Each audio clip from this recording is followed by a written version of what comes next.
मैं आपकी किस्मत को बदल नहीं सकती, लेकिन मैं आपको आपकी किस्मत से डील करना सिखा सकती हूँ। हर किसी के पास इल्म है, कोई डिफरेंट तरीकों से लोग इसे प्रैक्टिस करते हैं। कोई वैदिक कर रहा है, इंडियन एस्ट्रोलॉजी, कोई वेस्टर्न फॉलो करता है। मेरा एक अपना स्कूल ऑफ थॉट है। तो वो हर बंदा इंटरप्रिटेशन जो है सितारे की मूवमेंट की उसने अपने हिसाब से देनी है।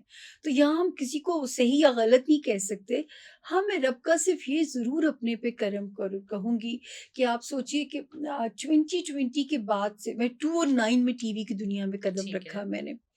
और अल्लाह ताला ने बाजू भी पकड़ा, क्योंकि मैंने अल्लाह पाक से कहा था कि आप घर से निकाल रहे हैं, हुँ, अब आप मेरा साथ देंगे, मैं काम नहीं हुँ। माँगूँगी किसी से, ना मुझे माँगना आता है। और ऐसे-ऐसे रब ने रास्ते बनाए कि मुझे तो रब के होने का यकीन होने आ जाता था।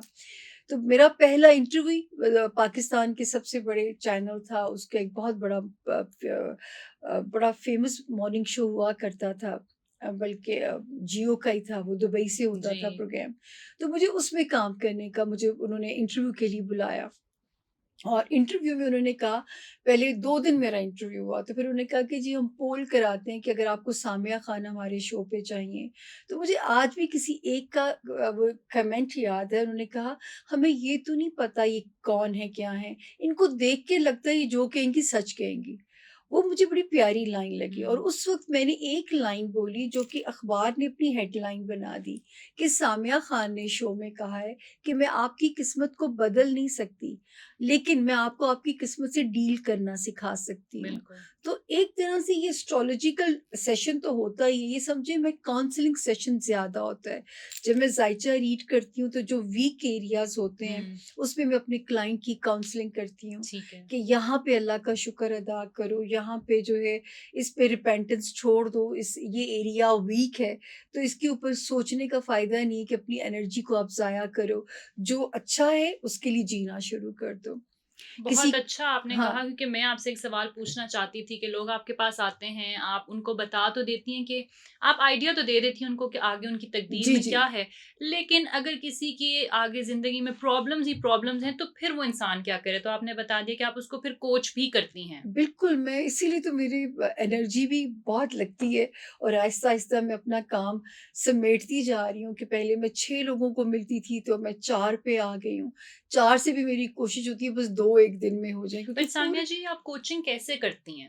देखो तकदीर ने शायद मुझे ना, कहते हैं ना, पहले भट्टी में जलाया जाता है, हुँ, आग में जल के सोना जो है वो तप के कुंदन बनता है। हुँ, तो मुझे हर किस्म की, मुझे लगता है कि जो अल्लाह की मर्ज़ी थी कि मुझे हर किस्म की वेरिएशन की दुखों में से गुज़ारा गया है, ताकि मैं हर एक के दुःख को रिलेट कर सकूँ, हर एक के जूते में अपना पाँव डाल के उसका पेन महसूस कर सकूँ।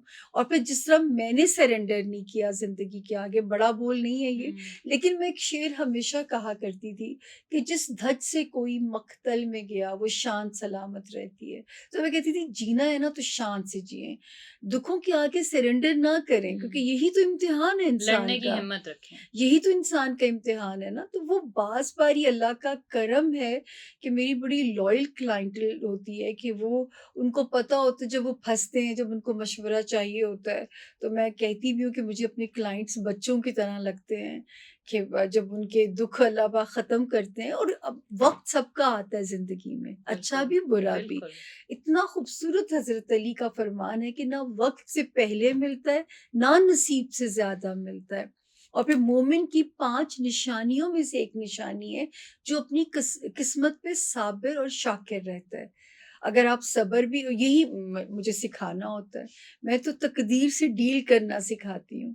जैसे नैब की डील होती है, हुँ। कुछ शराइत मान ली जाती हैं, तो इसी तरह अल्लाह ताला का एक हुक्म है, जब उन्होंने कहा है कि जो चीज़, अल्लाह ताला सब कुछ, किसी को मुकम्मल जहाँ नहीं मिलता ना, तो बिल्कुल। बस वही एक बंदे के ज़हन में उतारना होता है कि इस चीज़ का गेड़ा छोड़ दो, इस हुँ। चीज़ पे काम करना शुरू कर दो।